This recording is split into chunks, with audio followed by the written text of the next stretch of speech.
إن الحمد لله نحمده ونستعينه ونستغفره ونعوذ بالله من شرور أنفسنا ومن سيئات أعمالنا من يهده الله فلا مضل له ومن يضلل فلا هادي له أشهد أن لا إله إلا الله وحده لا شريك له وأشهد أن محمدا عبده ورسوله اللهم صل على نبينا محمد وعلى آله وصحبه أجمعين أما بعد. Yang saya hormati Ketua Takmir Masjid At-Taqwa Sumberjo dan juga bapak-bapak, saudara-saudara sekalian, jamaah ketarjian PCM Sumberjo yang dimuliakan Allah Subhanahu wa taala. Alhamdulillah pada kesempatan ini kita masih diberikan Allah Subhanahu wa taala nikmat yang berupa iman dan Islam, dan juga nikmat yang berupa kesehatan dan kesempatan, sehingga pada kesempatan yang mulia ini kita masih bisa mengikuti dan menghadiri kajian ketarjian di Masjid Sumberjo pada kesempatan yang mulia ini. Salawat serta salam semoga tetap terlimpahkan kepada Nabiullah Muhammad sallallahu alaihi wasallam, kepada keluarganya, sahabatnya, dan seluruh orang yang mengikuti jejak dan sunnahnya sampai hari kiamat.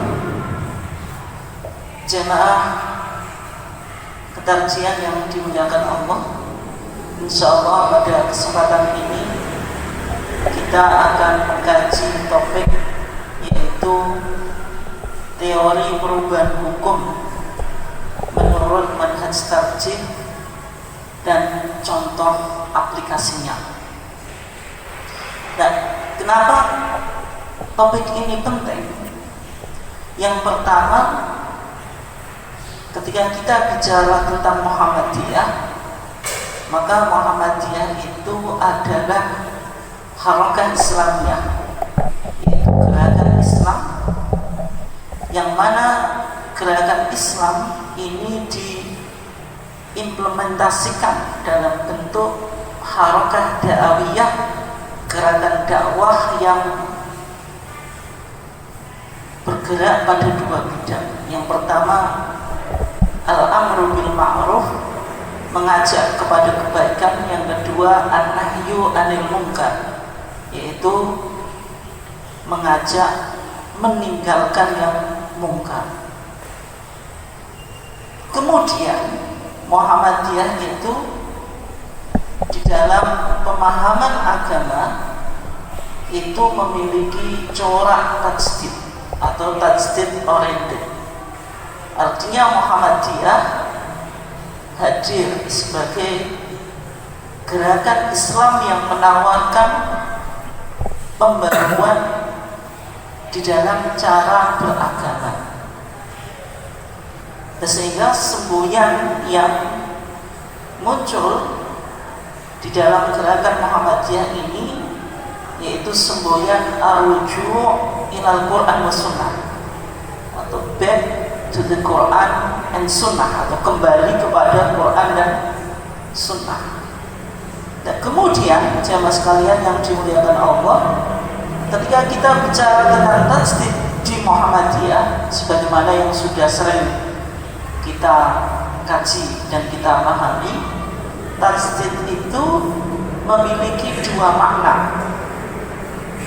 yaitu makna yang pertama, tajdid itu artinya pemurnian atau purifikasi, dan tajdid yang artinya pemurnian atau purifikasi ini dilakukan oleh Muhammadiyah di dalam bidang akidah dan ibadah. Artinya apa? Yaitu Muhammadiyah mencoba mengembalikan permasalahan akidah dan ibadah itu sesuai dengan sunnah Nabi Muhammad SAW. Artinya ketika Muhammadiyah bicara tentang permasalahan ibadah, permasalahan akidah, yang dirujuk adalah bagaimana pandangan Al-Quran dan As-Sunnah sebagai sumber primer di dalam kita beragama. Nah ini ketika kita baca baik putusan atau fatwa tarjih yang ada kaitannya dengan akidah dan ibadah, Muhammadiyah selalu mencari rujukannya kepada Al-Quran dan Sunnah, dan Muhammadiyah menghindari apa yang disebut dengan TBCS, yaitu tahayul, bid'ah, khurafat dan syirik. Ini dalam tasdid dalam bidang akidah dan ibadah, artinya purifikasi atau pemurnian, yaitu mengembalikan kemurnian ajaran Islam dalam bidang ibadah dan akidah sesuai dengan apa yang diajarkan oleh Nabi Muhammad SAW kepada sahabatnya dan kepada umatnya. Tetapi tajdid di Muhammadiyah juga artinya mendinamisasi. Ini dilakukan oleh Muhammadiyah di dalam bidang muamalat duniawiyah, sehingga di dalam masail al-khams, yaitu 5 masalah yang menjadi paradigma pemikiran Muhammadiyah, Muhammadiyah sudah mencoba memetakan antara ma huwa din, apa itu agama, kemudian ma hiya dunya, apa itu dunia. Artinya ketika Muhammadiyah memahami dunia itu atau yang disebut dengan muamalah duniawiyah, itu diartikan sebagai al-umur allati lam yub'ats li ajlihal anbiya, yaitu permasalahan-permasalahan yang bukan menjadi tugas inti para rasul. Ini yang dimaksudkan di dalam hadis Nabi Muhammad SAW bersabda, antum a'lamu bi umuri dunyakum, kamu yang lebih profesional, lebih mengetahui tentang permasalahan-permasalahan keduniaan. Sehingga tajdid yang dilakukan oleh Muhammadiyah di sini, tajdid itu diartikan mendinamisasikan kehidupan masyarakat dengan semangat kreatif dan inovatif sesuai dengan perkembangan dan tuntutan zaman. Dan disinilah letak modernitas Muhammadiyah dan juga bagaimana Muhammadiyah merespon permasalahan itu sesuai dengan konteks tuntutan dan perkembangan zaman. Sehingga kalau kita coba pahami tajdid di dalam Muhammadiyah, ada 2 sayap tajdid. Yang satu adalah tajdid salafi, yaitu purifikasi dilakukan oleh Muhammadiyah di dalam bidang ibadah dan akidah. Kemudian sayap yang kedua tajdid khalafi, artinya selalu update, selalu mengikuti perkembangan ilmu pengetahuan dan perkembangan zaman. Ini yang disebut tajdid khalafi dalam artian dinamisasi. Inilah yang menjadi sayap modernitas Muhammadiyah. Sehingga Muhammadiyah di satu sisi tampil sebagai gerakan puritan yang kembali kepada Quran dan Sunnah, tetapi di satu sisi juga Muhammadiyah hadir sebagai gerakan modernis, artinya selalu mengikuti perkembangan zaman dan tuntutan ilmu pengetahuan. Nah, ketika kita bicara tentang tadi teori perubahan hukum menurut manhaj tarjih, yang mungkin yang perlu untuk kita coba jawab, apakah Muhammadiyah juga mengakui bahwasanya sebuah fatwa atau sebuah hukum itu bisa berkembang atau bisa berubah karena situasi dan kondisi dan juga keadaan dan zaman yang berbeda. Nah, ketika kita mencoba menjawab pertanyaan sebenarnya kalau kita kembali kepada pandangan ulama, sebenarnya ulama Islam ini sering dibahas di dalam kajian usul fikih dan juga qawaid fikih. Maka para ulama semuanya sepakat mengakui dan menggunakan sebuah kaidah. Kaidah itu ini penting ya untuk kita coba pahami, yaitu la yunkaru taghayyurul ahkam. Tidak diingkari perubahan hukum. Kenapa alasannya? Bitaghayyuri al-asminah, karena perubahan zaman, wal amkinah dan tempat, wal ahwal dan keadaan. Artinya sebuah produk hukum itu dipengaruhi oleh zaman, tempat dan keadaan, sehingga hukum atau fatwa yang dihasilkan oleh para ulama di dalam masa pertengahan Islam dalam konteks sekarang ada yang masih relevan, ada yang tidak. Artinya hukum yang pernah dikeluarkan oleh para ulama dulu di abad pertengahan di dalam kitab-kitab klasik atau kitab-kitab kuning, munculnya sebuah hukum itu ya karena sebuah pengaruh zaman, tempat dan keadaan, dan juga custom atau tradisi di mana ulama itu hidup dan tinggal. Sehingga kaidah ini disepakati, diterima di kalangan para ulama bahwasanya hukum itu bisa berubah. Lah apakah Muhammadiyah menerima kaidah ini?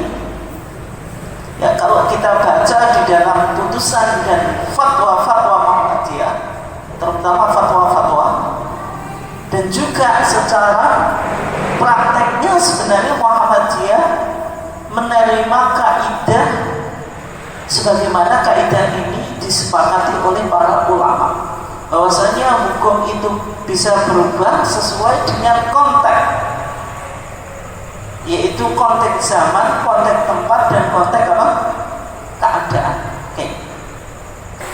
Sehingga di dalam memahami kaidah yang disepakati oleh para ulama tadi, la yunkaru taghayyurul ahkam bitaghayyuri al-azminah wal amkinah wal ahwal, tidak diingkari adanya perubahan hukum disebabkan waktu, perubahan waktu, kemudian tempat dan keadaan. Maka di dalam memahami kaidah ini, para ulama Muhammadiyah melalui manhaj tarjih mensyaratkan ada 4 syarat yang harus dipenuhi supaya hukum itu boleh berubah. Artinya ketika sebuah permasalahan itu tidak terpenuhi 4 syarat ini, maka tidak boleh terjadi perubahan fatwa dan hukum. Yang pertama, ada tuntutan kemaslahatan untuk berubah. Artinya ada hajah, ada maslahah, ada kepentingan bahwasanya Islam itu harus bisa menjadi solusi di dalam memecahkan permasalahan konteks kekinian dan konteks zaman atau permasalahan-permasalahan yang sifatnya aktual. Oke, ini yang pertama. Jadi adanya tuntutan kemaslahatan hukum itu untuk berubah. Yang kedua, ini syarat yang penting ya, kita coba pahami. Yang kedua, hukum itu tidak mengenai pokok ibadah makhdhuf. Artinya ketika kita bicara ibadah makhdhuf, contoh thaharah, kemudian sholat, kemudian puasa, kemudian haji, maka ini kan ibadah makhdhuf. Artinya tidak boleh mengalami perubahan. Karena permasalahan ibadah makhdhuf itu dikategorikan dalam pandangan ulama sebagai as-sawabib, sesuatu yang statis, tidak mengalami perubahan. Artinya sholat kita itu ya tidak boleh berubah. Kaifiyah sholat, misalnya tata cara mengangkat tangan tidak boleh berubah. Kemudian sujud itu tidak boleh. Orang sujud itu apa? Merendahkan diri. Ya, kalau gitu sholat dalam konteks modern tidak perlu untuk sujud. Maka itu tidak boleh. Karena sholat itu berkaitan dengan ibadah makhdud, ibadah yang sudah ditentukan kefiahnya oleh syariat, yaitu oleh Quran dan Sunnah. Kemudian yang ketiga, hukum itu tidak bersifat qat'iyah, sesuatu yang pasti.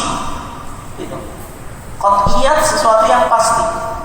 Berarti hukum yang bisa berubah itu yang sifatnya dhanniyah atau dhanniyah, sesuatu yang masih spekulatif. Ada kemungkinan untuk apa?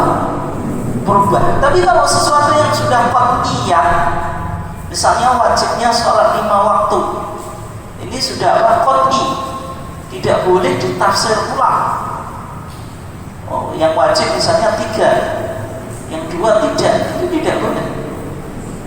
Misalnya puasa Ramadan, ini wajibnya sudah qat'i. Semua umat Islam mengakui bahwasanya puasa Ramadan itu apa? Qat'i. Kemudian misalnya haji, ini sudah qat'i, ada kewajiban untuk apa? Menunaikan haji bagi yang memiliki istita'ah, apa? Kemampuan, dan hajinya di Mekah, tidak boleh dirubah. Misalnya haji karena kita musim pandemi, hukumnya tidak wajib. Ya hukumnya tetap wajib, tapi berarti kita masalah kita istita'ah, kita tidak mampu. Kenapa? Karena permasalahan apa? Kesehatan. Tapi kewajibannya ya tetap wajib. Kemudian hajinya, kalau kita musim pandemi kita rubah, tidak di Mekah, tapi di tempat yang lain, itu tidak boleh. Karena ini sudah qat'i. Okay. Yang keempat, perubahan baru dari hukum itu harus berdasarkan kepada suatu dalil syar'i juga. Sehingga perubahan hukum itu tidak lain hanya perpindahan dari suatu dalil kepada dalil yang lain. Jadi intiqalun min dalilin ila dalilin akhar, perpindahan dari satu dalil ke dalil yang lain. Ini artinya perlu dipahami, artinya Muhammadiyah meskipun mengakui kebolehan perubahan sebuah hukum, bukan berarti Muhammadiyah apa? Liberal. Karena tetap ketika Muhammadiyah pindah tidak menggunakan sebuah dalil karena atau dalil yang sudah dianggap valid, otentik, sahih, ini dilakukan penafsiran ulang, bukan berarti Muhammadiyah menolak dalil ini, tidak, tetapi apa? Mencari dalil yang lain. Artinya tetap hukum yang baru itu juga harus berdasarkan apa? Dalil. Hanya saja pindah dari satu dalil ke dalil yang lain. Dan di sini yang perlu kita garis bawahi, tidak ada apa? Pemahaman liberal di dalam apa? Di dalam Muhammadiyah memahami bahwasanya boleh terjadinya sebuah perubahan hukum. Ini yang perlu untuk dicatat ya. Karena apa? Hukum yang baru itu juga harus berdasarkan apa? Dalil juga, artinya juga sumbernya harus Quran atau Sunnah. Ini harus 4 syarat ini harus apa? Terpenuhi. Ketika tidak terpenuhi berarti tidak boleh terjadinya pergeseran sebuah hukum dari satu hukum ke hukum yang lain. Supaya permasalahan ini jelas, kita juga lihat contoh keputusan dan juga fatwa Muhammadiyah yang mana di sini ada perubahan hukum.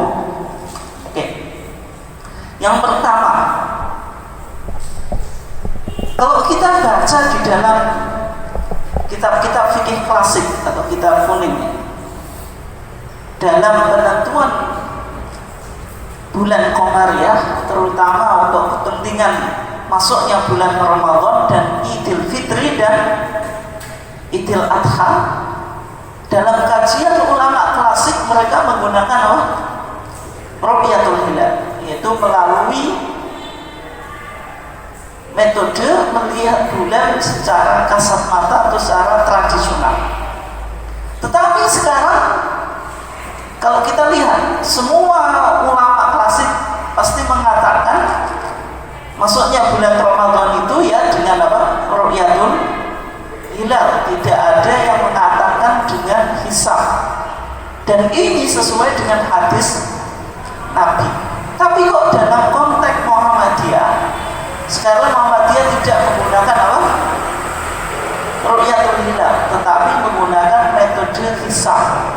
Padahal metode hisab itu menyalahi pendapat jumhur ulama. Karena jumhur ulama mengatakan masuknya bulan Ramadan yaitu dengan apa? Ru'yatul hilal, tidak dengan apa? Hisab. Oke.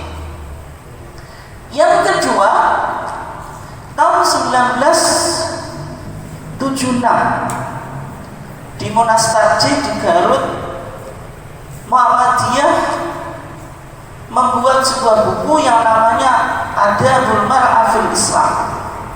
Ini buku ini penting ya, terutama untuk ibu-ibu Aisyah, karena bicara tentang peran wanita secara domestik, secara masyarakat, dan juga secara kenegaraan. Penting buku ini, yang mana di dalam buku ini ada sebuah poin yang berkaitan tentang bahwasanya wanita itu boleh menduduki jabatan apa? Publik. Padahal nanti kalau kita lihat di dalam hadis Rasulullah seolah-olah mengindikasikan wanita itu tidak boleh menjadi atau menduduki apa? Jabatan publik. Dalam sejarah umat Islam itu belum tercatat bahwasanya seorang khalifah itu dari wanita. Tapi kalau konteks sekarang bagaimana kan gitu?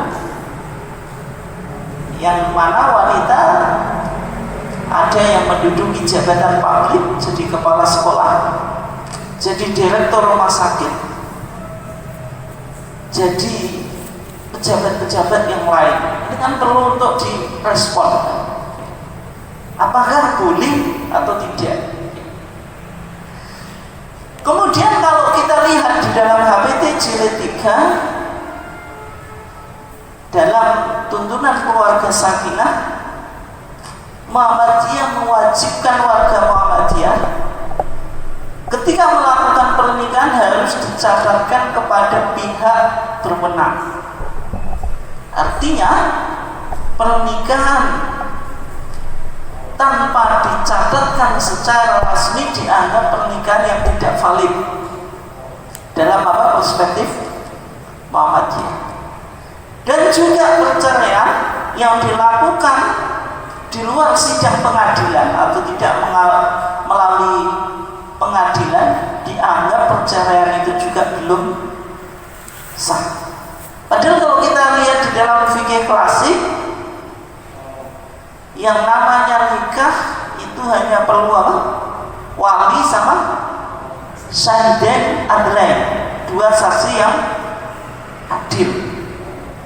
Kemudian sebagian ulama ada yang menambahi harus ada al-iklan, yaitu apa? Disebarkan atau diinformasikan kepada yang lain. Artinya tidak harus ada lewat, kalau konteks sekarang lewat KUA, enggak ada. Dan juga ketika dalam fikih, ketika kita baca dalam fikih klasik apa? Kalau seorang suami bilang kepada istrinya anti tolikun, kamu talak, itu sudah jatuh apa? Talak. Ini dalam fikih apa? Klasik. Tapi kenapa kok nanti fatwa dan putusan Muhammadiyah mengatakan itu tidak cukup dalam konteks apa? Sekarang berarti di sini apa? Terjadi perubahan hukum. Oke, kita coba bahas apa? 4 permasalahan tadi. Mudah-mudahan waktunya cukup. Yang pertama yaitu tentang penggunaan hisab di dalam Ada hadis Abdullah ibn Umar.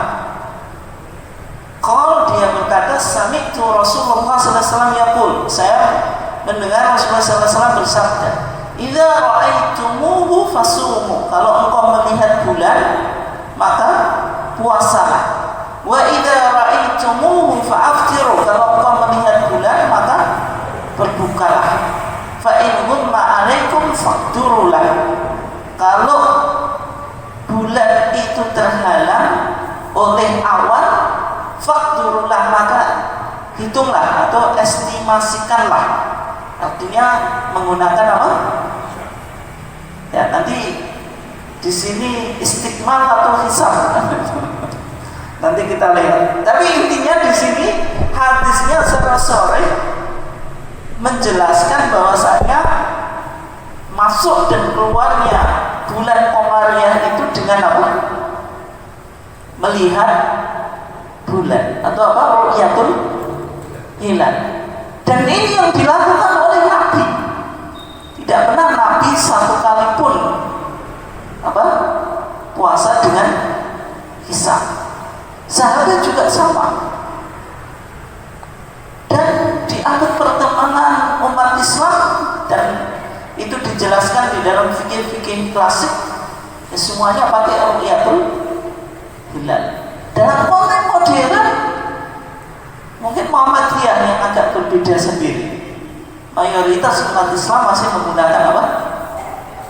Ru'yatul hilal. Tapi kenapa Muhammadiyah pindah dari ru'yatul hilal ke hisab? Padahal hisab tidak pernah dilakukan oleh Nabi dan para sahabat. Dan hadisnya menjelaskan Nabi mengatakan bahwasanya masuk dan keluarnya bulan Qamariyah dengan apa? Ru'yatul hilal. Oke. Di sini Muhammadiyah melihat tadi syarat perubahan hukum yang pertama apa tadi? Adanya tuntutan kemaslahatan hukum itu untuk apa? Berubah. Sehingga Muhammadiyah, karena Muhammadiyah tidak hanya lahir sebagai gerakan Puritan tapi juga gerakan modernis, Muhammadiyah berpikir secara konteks kekinian yang kita apa? Hadapi. Yang pertama, dalam kehidupan masyarakat yang modern, kalender itu menjadi apa? Sesuatu yang penting. Dan bahkan Muhammadiyah sudah menginisiasi untuk membuat apa? Kalender Islam global. Karena kalender ini berkaitan dengan apa? Tanggal dan hari. Ini tidak bisa dilepaskan dalam konteks apa? Masyarakat modern. Artinya kita hidup tidak bisa lepas dari apa? Yang namanya kalender. Oke. Yang kedua, umat Islam perlu menyatukan tentang jatuhnya hari Arafah.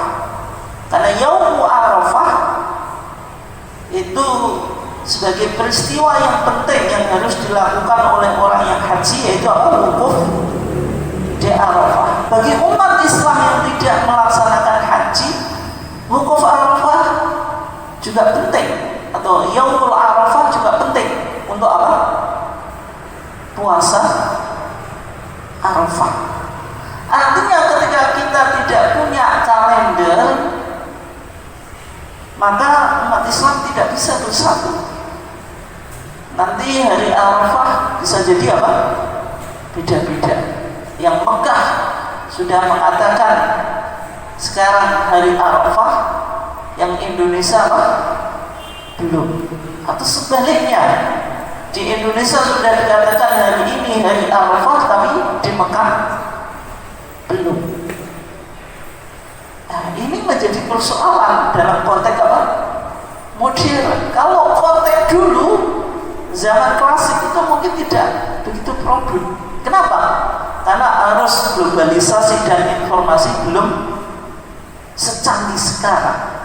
Sekarang apa yang terjadi di dunia ini kan bisa diakses dengan mudah. Artinya ini memberikan dampak psikologi terhadap umat Islam. Betul nggak? Iya. Nah, sehingga kita tidak bisa memungkinkan meramalkan tanggal secara akurat jauh ke depan kecuali dengan tadi membuat kalender melalui ilmu astronomi atau hisab. Termasuk juga kita penting untuk mengetahui bulan Ramadan tahun ini kapan jatuhnya, hari raya Idul Fitri kapan jatuhnya.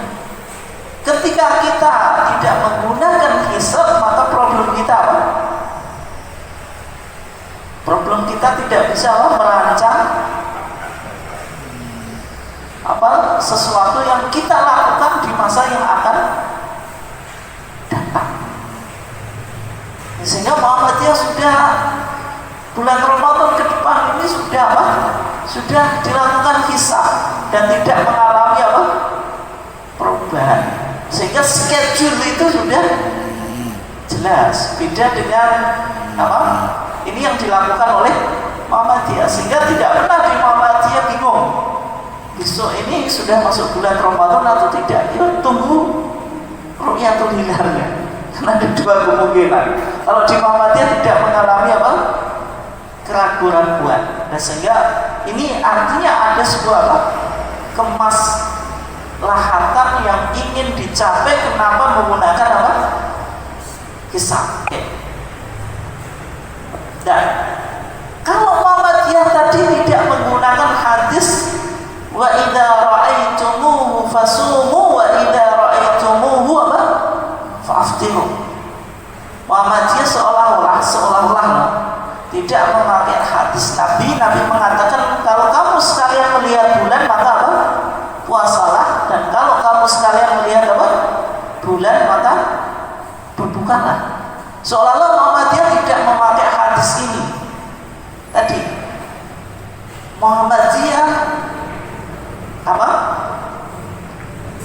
kalau dikatakan tidak memakai hadis ini, tapi Muhammadiyah menggunakan dalil yang lain. Ini dalilnya tidak hadis tapi Quran. Misalnya Allah Subhanahu wa taala mengatakan wasyamsu wal qamaru bi husban. Matahari dan bulan beredar menurut perhitungannya. Artinya peredaran matahari dan bulan itu bisa dikalkulasi. Kemudian juga Allah mengatakan waladzi ja'ala syamsa riya'a.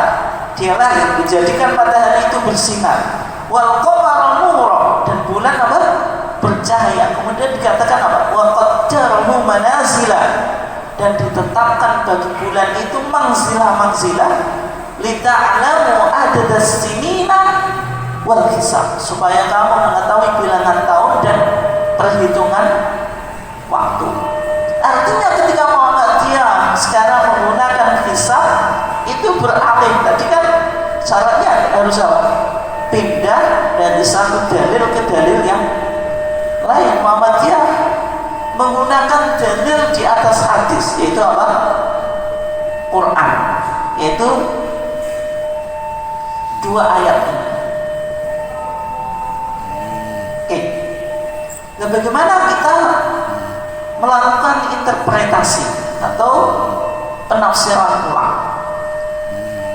Maka hadis yang mengatakan idza ra'aitumuhu fasumu wa idza ra'aitumuhu fa'aftiru, hadis ini harus dibaca ulang dan dipahami secara kontekstual. Kenapa kok Nabi mengatakan idza ra'aitumuhu fasumu wa idza ra'aitumuhu fa'aftiru? Karena ini sesuai dengan konteks masyarakat yang dihadapi Nabi. Bahwasanya para sahabat itu secara umum tidak bisa baca dan tulis. Nabi mengatakan nahnu ummatun ummiyatun la naktubu wa la nahsub. Kami adalah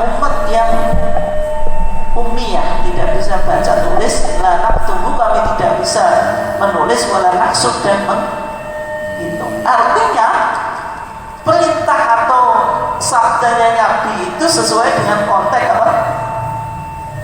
Masyarakat yang dihadapi. Tapi ketika umat Islam sekarang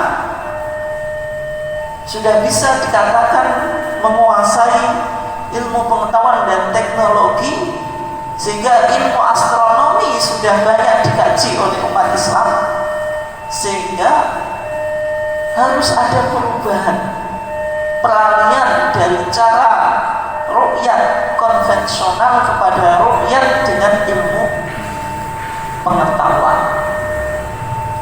Ini contoh penggunaan apa? Hisab. Oke, bisa dipahami?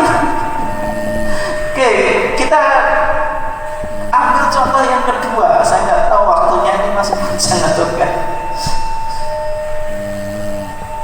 Tadi berarti sekarang yang ibadah makhdhur itu ru'yatul hilalnya atau puasanya.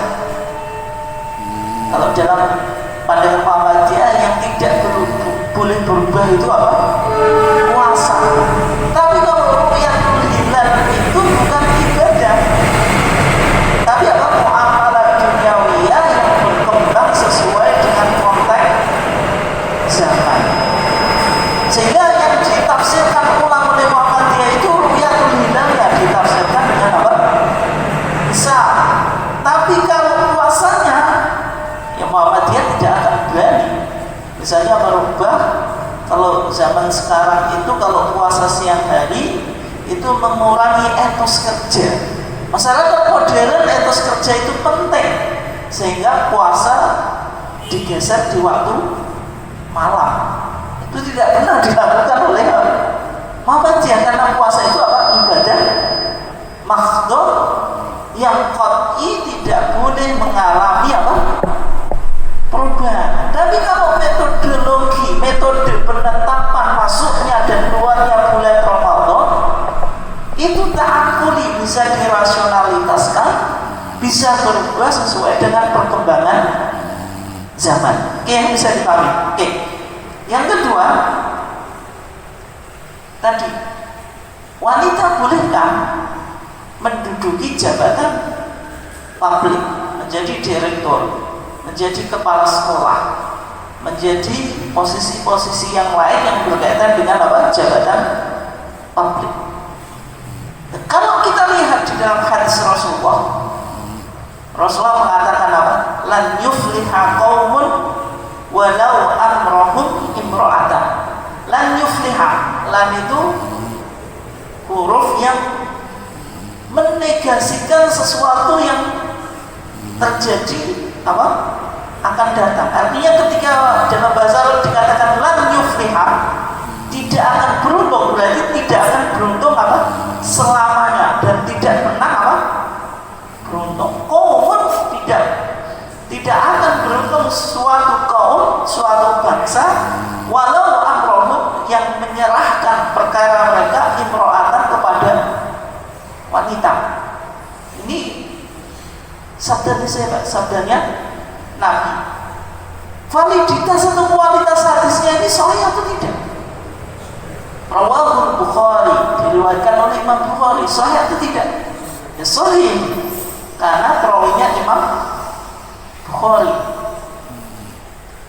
Nah, tapi kalau konteks sekarang tadi, wanita menduduki jabatan publik, direktur kepala, apakah itu tidak bertentangan dengan hadis ini? Sehingga hadis ini di dalam masyarakat Islam di abad pertengahan ini digunakan sebagai argumentasi bahwasanya wanita tidak boleh menduduki jabatan publik. Sehingga jarang kita temukan pos-pos jabatan publik dalam sejarah Islam yang diduduki apa? Wanita. Dan ini sampai sekarang juga masih dipahami dan diyakini oleh sebagian kelompok Islam. Wanita itu ya urusannya apa? Domestik, nggak boleh tampil sebagai apa? Pemimpin atau menduduki pos jabatan publik. Okay. Tetapi dalam konteks sekarang adanya equality, kesamaan antara laki-laki dan perempuan, bahwasanya kalau laki-laki bisa berkontribusi secara sosial, maka wanita kenapa tidak boleh? Padahal berkontribusi itu tidak hanya khusus untuk laki-laki dan saja, tetapi juga perempuan. Kalau kita lihat di dalam Al-Quran, ternyata Al-Quran apa? Menyamakan posisi laki-laki dengan perempuan dalam konteks apa? Amal soleh. Ada 3 ayat, tapi kita baca tidak semuanya. Misalnya wa may ya'mal minas sholihat, dan siapa yang melakukan perbuatan-perbuatan yang soleh, min dzakarin aw untha, disebutkan gendernya, baik laki-laki dan perempuan. Kemudian yang kedua, man amila sholihan min dzakarin aw untha, disebutkan apa? Gender, laki-laki dan perempuan. Yang ketiga, man amila sholihan min dzakarin aw untha, disebutkan apa? Gendernya, baik laki-laki maupun perempuan. Artinya dalam konteks amal soleh, amal sosial, laki-laki dan perempuan harus berkontribusi. Ketika laki-laki dan perempuan berkontribusi, ayat ini cuma mensyaratkan bahwa mukmin, syaratnya harus apa? Mukmin. Fa'ulaika yadkhuluna al-jannah wa la yudlamuna naqira. Mereka akan masuk apa? Surga. Berarti konteks amal soleh itu baik laki-laki dan perempuan, Al-Quran cuma mensyaratkan apa? Mukmin saja. Ini akan menjadi apa? Sebab masuknya surga. Nah, dalam konteks modern, ketika wanita yang secara pendidikan edukasi itu hampir bisa dikatakan sama dengan apa? Laki-laki. Karena wanita juga apa? Mempunyai kesempatan untuk mendapatkan pendidikan sama dengan laki-laki. Yang kedua, dari segi pengalaman hidup, banyak wanita yang lebih berpengalaman dari laki-laki. Dan wanita juga harus apa? Berkontribusi dalam amal soleh. Menjadi seorang pemimpin itu amal soleh atau tidak, Pak? Atau itu penyebab masuk neraka? Itu dua-duanya berpotensi. Tetapi ketika kita menjadi al-imam adil, imamun adilun, itu harus dicatat. Itu termasuk apa? Sab'atun yudhilluhumullahu yawma la dhilla illa dhilluh. Ada 7 kelompok orang yang akan mendapatkan naungan di sisi Allah. Berarti menjadi pemimpin itu berpotensi apa? Menjadi amal soleh. Apalagi pemimpin itu kan penentu public policy, kebijakan publik. Kalau kita nggak jadi pemimpin susah. Kebaikan ini kalau nggak apa melalui jabatan itu juga susah untuk terrealisasi. Kita adakan kajian aja harus izin ke sana, izin ke sini kan. Itu kalau nggak melalui seorang pemimpin juga susah. Artinya wanita juga harus apa? Diberikan peran untuk beramal soleh. Beramal soleh dengan apa? Menjadi pemimpin atau menduduki jabatan apa? Publik. Artinya ketika nanti Muhammadiyah membolehkan wanita menduduki pos jabatan publik, apakah tidak punya dalil? Punya. Ini pindah ke apa? Dalilnya apa? Quran. Kalau hadis awal tadi kan hadis.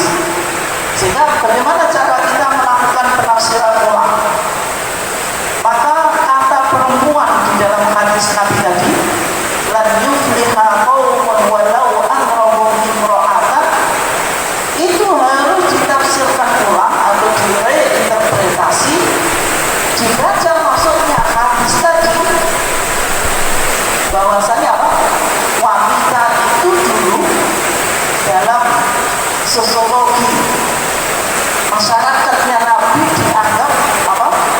Belum mampu untuk menduduki jabatan Nabi. Kok bisa? Umar bin Khattab ketika punya anak perempuan yang dilakukan apa? Dikubur hidup-hidup. Kemudian banyak statement Al-Quran sendiri mengatakan laisa dzakaru kal-untha. Laki-laki perempuan itu tidak sama dengan laki-laki. Sejarah pemahaman masyarakat masih semacam itu. Sehingga ketika perkara itu diserahkan kepada wanita, maka apa? Jelas wanita secara sosiologi dan kemasyarakatan tidak akan bisa mengemban amanah. Tapi dalam konteks modern kan berubah. Yang tadi wanita secara pendidikan bisa jadi lebih baik. Yang kedua pengalaman juga lebih baik, bisa jadi lebih berpengalaman. Sehingga pemahaman itu harus dibaca dengan hadis Nabi yang baik. Tapi mengatakan apa? Idza ussidal amru ila ghairi ahlihi faqtadirissa. Kalau sebuah perkara itu diserahkan bukan kepada orang yang kompeten, orang yang profesional, maka tunggulah saat kehancuran. Artinya hadis tadi munculnya itu harus dipahami sesuai dengan konteks masyarakat yang dihadapi. Tapi dalam konteks modern bisa mengalami perubahan. Ya. Dan bagaimana tentang hadis tentang ayat ar-rijalu qawwamuna 'alan nisa? Laki-laki itu pemimpin atas wanita. Ini dalam konteks rumah tangga. Kenapa? Karena ayatnya apa? Bima faddala ba'dhum 'ala ba'd. Wa bima anfaqu min amwalihim. Coba ini. Al-Quran mengatakan apa? Wa bima anfaqu min amwalihim. Kewajiban nafkah itu kewajiban siapa? Laki-laki. Sehingga dalam konteks rumah tangga Muhammadiyah tidak benar. Oh tadi Muhammadiyah membolehkan jabatan publik. Kalau ibu sekarang apa? Ibu boleh dong jadi kepala rumah tangga, itu tidak boleh. Tetap keluarga Muhammadiyah yang jadi kepala keluarga ya bapak. Kenapa? Al-rijalu qawwamuna 'alan nisa. Ini dijelaskan konteksnya, konteks apa? Urusan domestik atau keluarga. Tapi kalau publik itu bisa berbeda. Kenapa? Karena publik itu sekarang konteks sekarang pemimpin itu kan kebijakannya tidak hanya otoriter, tapi sudah melalui mekanisme yang ada. Sehingga putusan itu melibatkan banyak pihak, tidak hanya satu pihak, ya. Ini berarti kalau konteksnya rumah tangga ya tetap bapak-bapak, karena ar-rijalu qawwamuna 'alan nisa. Tetapi ayat ini bukan untuk jabatan publik.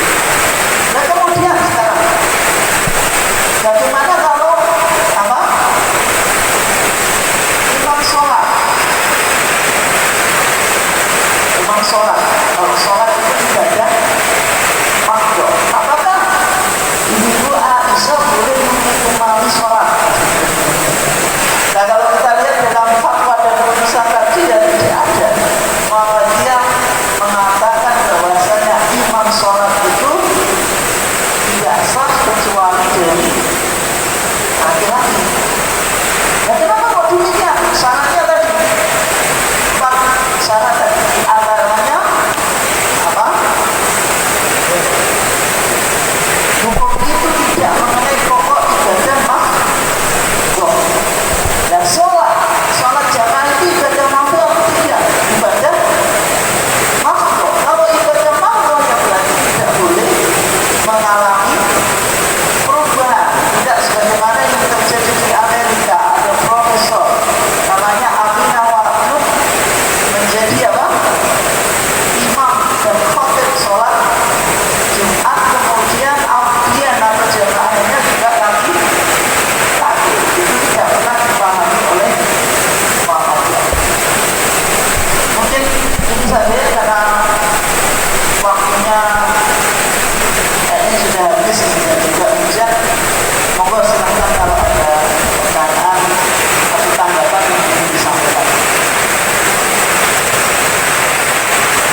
Salam itu membolehkan wanita jadi imam tapi khusus untuk keluarganya. Tapi ini pendapat yang dianggap syar'i. Satu itu pendapat yang anomali, menyalahi pendapat jumhur ulama. Dan sehingga Muhammadiyah itu tenang memfatwakan bahwasanya wanita itu boleh mengimami dan jamaahnya laki-laki itu belum. Dan karena tidak terpenuhi 4 syaratnya. 4 syarat yang kita bahas tadi ini kan tidak terpenuhi. Kita coba ya, mungkin ada tuntutan kemaslahatan yang bisa jadi maslahat. Maslahatnya apa? Memang laki-lakinya belum surat pendek sama sekali. Tapi ini kan kasuistik dalam arti tidak maslahat publik. Artinya itu kan hanya kasus kasuistik saja, kasus-kasus tertentu. Tapi secara umum kemaslahatan hukum ini kan menyangkut kemaslahatan apa-apa. Ya misalnya tadi kepala sekolah perempuan, ini kan kemaslahatan publik. Terus direktur rumah sakit, perempuan, ini kan kemaslahatan publik. Kemudian yang kedua, hukum itu tidak mengenai pokok ibadah makhluk. Jadi konteksnya sholat, sehingga tidak boleh mengalami perubahan. Tapi kalau contoh dari kajian tadi, besar, itu muamalah duniawiya. Kemudian apa? Kepemimpinan wanita, itu muamalah duniawiya. Kemudian apa lagi tadi? Nikah, itu muamalah. Kemudian talak juga muamalah. Kemudian hukum itu tidak bersifat kordi. Artinya kalau sudah kordi ya tidak boleh mengalami perubahan. Kemudian yang berikutnya ada perpindahan dari satu dalil ke dalil yang lain. Artinya sebagai warga Muhammadiyah ya tetap ketika ada perubahan hukum itu ya biarkan dikaji oleh majelis kaji dulu. Jangan sampai kalau dulu saya kaji sendiri, saya berijtihad dan berfatwa sendiri, itu kan jadi masalah juga. Karena belum tentu 4 syarat ini apa terpenuhi. Oke, mungkin itu yang saya baca. Kita cukupkan.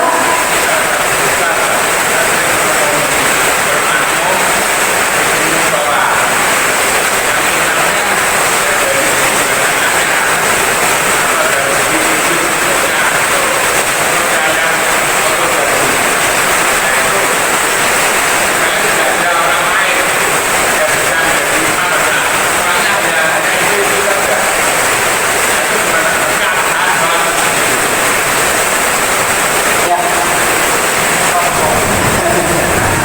Bagaimana kalau ada sebuah kasus di satu desa, imamnya itu sholatnya juga mungkin bahasa kita tidak rumah kita kemudian medium,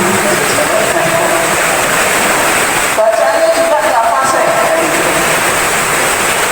Sedangkan yang lain tidak ada. Kalau yang lain tidak ada ya itu sah, karena tidak ada yang lebih baik.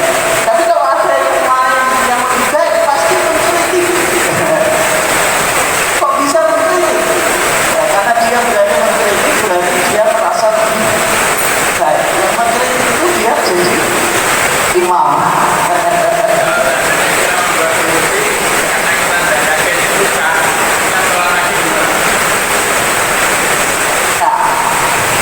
Yang jelas ini bacaan itu kan ada laknun. Laknun itu salah bacaan. Laknun itu ada 2. Salah itu ada kopi, ada jari. Kalau kopi rata-rata imam kita itu ya kopi ya mungkin saja, karena mungkin dari kajian Imam Jumhur ada 1-2 yang tidak terpenuhi. Tapi kalau sudah jadi misalnya jadi roh jadi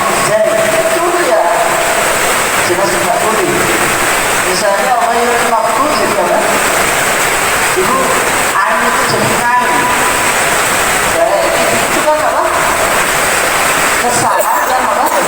Jadi kesalahan yang apa? Ya sebaiknya tidak lah. Dalam artian, tapi apakah mengulangi sholat secara kriteria jadi imam berarti tidak terpenuhi? Tapi kalau kita jadi makmum apa memulai sholat itu tidak ada dalil yang menjelaskan semacam itu. Misalnya tidak ada satu hadis pun yang menjelaskan misalnya ketika imam itu terjadi kesalahan bacaan, terus Nabi memerintahkan mengulangi apa? Sholat. Itu kan bermasalah pada kriteria kelayakan imam saja. Tapi apakah berpengaruh pada sholat? Ya insya Allah tidak. Ada saja kan ketika ada imam yang lebih baik, kenapa? Tidak. Karena Nabi mengatakan apa? Ya ummul qauma aqra'uhum bi kitabillah. Yang mengimami di sebuah kaum itu yang paling banyak apa? Hafalan Quran. Wa in kanu sawa'an, kalau mereka sama fa'lamuhum bisunnah. Yang lebih mengetahui tentang apa? Sunnah. Fa in kanu sawa'an fa'lamuhum bisunnah. Kalau mereka sama, yang lebih apa dulu? Hijrah. Ada satu redaksi mengatakan pada musawaan keasan kamu yang paling tua. Berarti kan kriterianya kan akrab, yang paling apa? Banyak bacaan. Yang kedua akhlak, yang paling mengetahui sunnah. Yang ketiga dan hijrah, kan lebih dulu hijrah. Kalau konteks sekarang ya berarti kalau ada mu'alaf, ada yang tidak, ya berarti dulu kan apa? Yang tidak mu'alaf. Yang ketiga baru asal yang paling tua. Tetapi umat ini ketika terjadi di rumah atau di masjid yang di situ tidak ada imam rawatib, tidak boleh. Misalnya saya masuk masjid, saya itu lebih pandai, imamnya siapa? Dan saya maju sendiri, itu tidak boleh. Kenapa? Karena sudah ada imam rawatib. Kalau saya ke rumahnya jenengan, waktunya sholat saya merasa lebih pandai, masuk saya jadi imam, itu tidak boleh. Karena apa? Wala ya'umanna ar-rajula fi sultanihi aw baitihi illa bihi. Janganlah seseorang itu mengimami orang yang lain di kekuasaannya atau di rumahnya illa bihi, kecuali imam rawatibnya mengizini atau apa? Sahibul baitnya apa? Mengizini. Mungkin itu ya, kurang lebihnya mohon maaf. Kita tutup kajian kita dengan kafaratul majlis. Subhanallah.